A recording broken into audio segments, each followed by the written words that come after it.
So we're all the way up here to part 11 of the Coffee Break series on democratizing HPC. And today I'm going to turn things over in a second here to Wolfgang Gintz of the Ubercloud.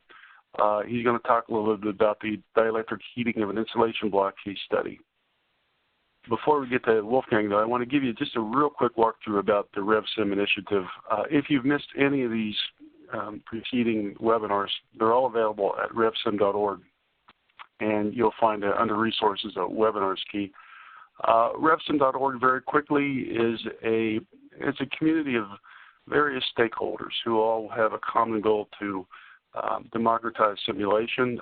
If you go to the site, you'll see a host of other topics there, democratizing different disciplines within the engineering and product development community. Again, quickly here are the stakeholders, from topic moderators and volunteers. We have an executive committee. There's a host of sponsors. I invite you to take a look at those people, and we also have obviously a website team. But no matter where you fall in the area, I think there's a place for you on revsim.org, and I invite you to take a look. With that, I'm going to turn things over to Wolfgang, and we'll get right into the case study. Thank you very much, Bob. Yes, so this case study has been selected out of our 214 different case studies in the meantime, which we did together with the engineering community. And so here we wanted to find out how the cloud can help in speeding up and enabling high-performance finite element simulations with a software which is called COMSOL Multiphysics. The aim of the project was to find out how high-performance computing cloud providers can help the engineer to augment the internal on-premise hardware to allow for more detailed and faster simulations. So about COMSOL a bit, COMSOL Multiphysics is a general-purpose software platform based on advanced numerical methods for modeling and simulation physics-based problems. COMSOL Multiphysics, with its multiphysics capabilities, is especially well suited for coupled and multiphysics simulations. And in this case here, we are looking at the parametric radio frequency heating model from the COMSOL Multiphysics application library itself. So this project has been performed with one engineer from COMSOL, especially in Germany, in Göttingen.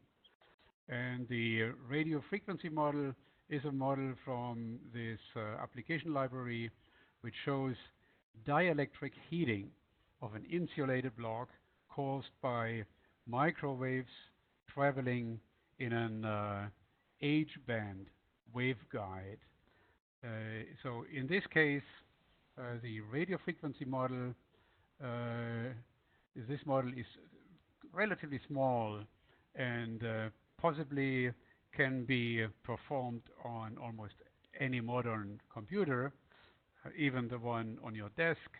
But the amount of frequencies that needs to be computed, together with the different geometric parameters, causes a high number of simulations that need to be performed. Even if the computation of one parameter only takes about 30 minutes, in this specific case, the total computation times can become unacceptably large when the number of parametric values increases. So the dielectric heating here, so as you can see, is through an H-band, which is on the left side of the picture, and the right side, shows a cut through it.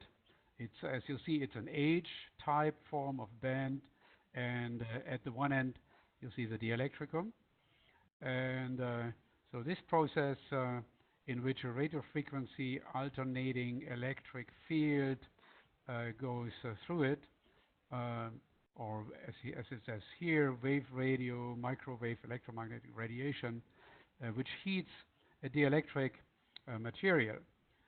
The advantage of this physical problem here is It's widely used for drying, cooking, thawing, and melting of foods. Heat generation here is rapid and occurs throughout the food material.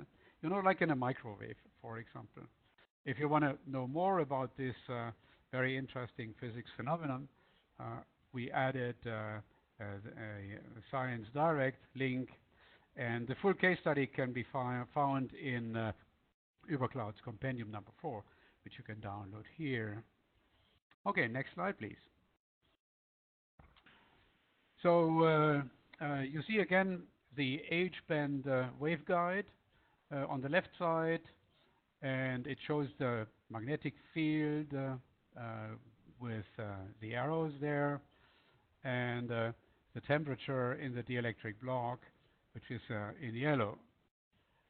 So on the right side, you see that we can achieve a very nice speed up over the 10 compute nodes, which we used on, here in this case, I call them always a boutique cloud provider, which is CPU 24/7 in Potsdam.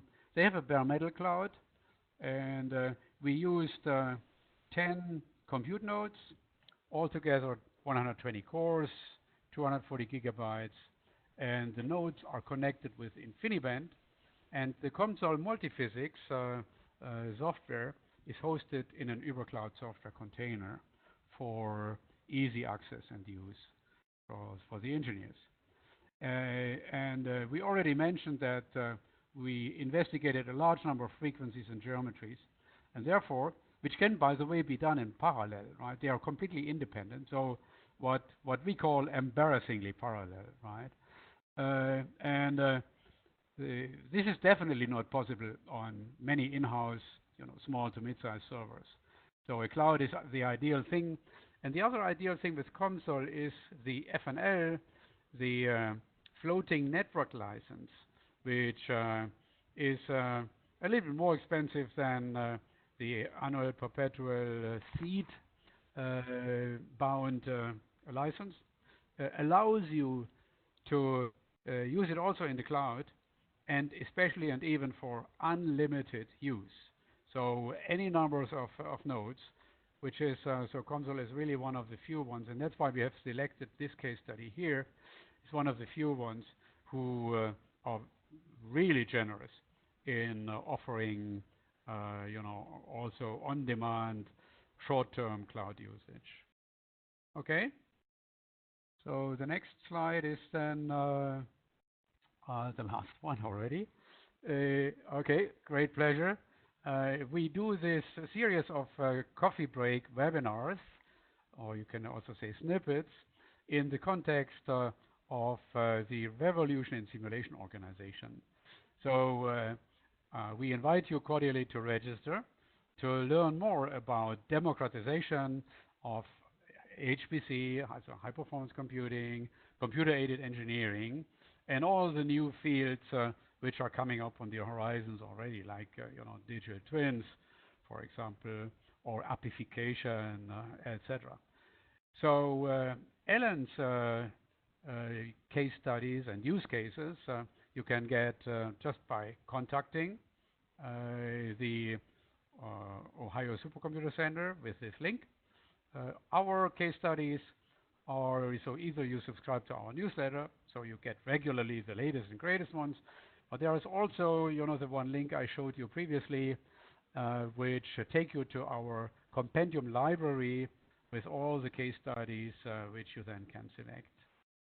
And with this, we are at the end here, and this was Bob Farrell, Wolfgang Gensch, and Alan Trocker. And see you again next time with our next coffee break webinar. Thank you.